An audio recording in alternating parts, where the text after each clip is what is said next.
Obama's stunned to learn his family's deepest, darkest secret has gone public.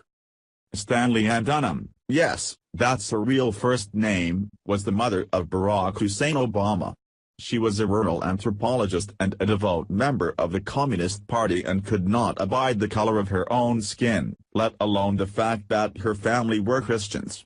At the first opportunity, Dunham married a Muslim man who would father the anointed one, Barack Hussein Obama.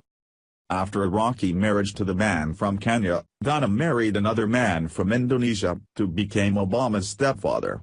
He was also a Muslim until he converted to Christianity and denounced communism.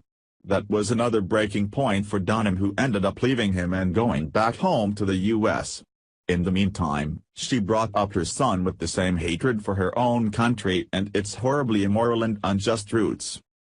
Lo and behold, Barack Hussein Obama grows up in the land of Lincoln, schooled in the Chicago way, and weaned on the communist breast milk of Saul Alinsky.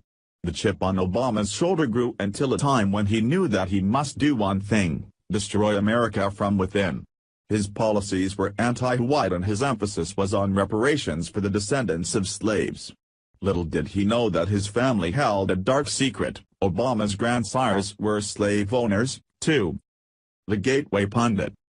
Barack Obama's ancestors owned slaves. A genealogist at the Library of Congress discovered in 2008 that Barack Obama's ancestors owned slaves. The Chicago Tribune reported. Many people know that Democratic presidential candidate Barack Obama's father was from Kenya and his mother from Kansas. But an intriguing sliver of his family history has received almost no attention until now. It appears that forebears of his white mother owned slaves, according to genealogical research and census records.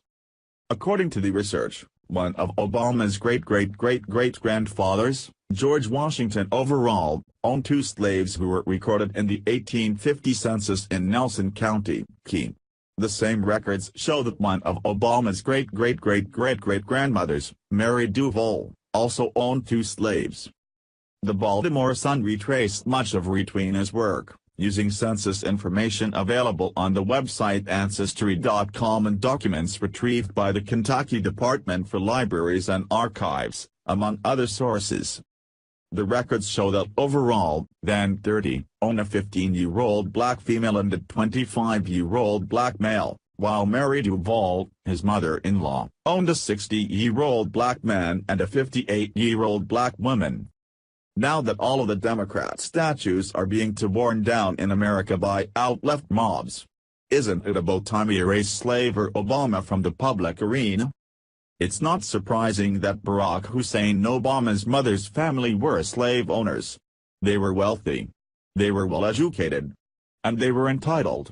The fact that Dunham married a black man from Kenya was most likely a devastating blow to the Dunham family, considering their roots. Is it possible that her rebellious nature was tied directly to her intimate knowledge of this fact? Is it likely that Dunham knew that her family were slave owners and, through her liberal university-taught white guilt, thought it better to marry a black man in order to balance the wrongs of her family's past? Only she could answer that question. But perhaps, if she had gotten together with Ben Affleck, they could have compared notes on their past.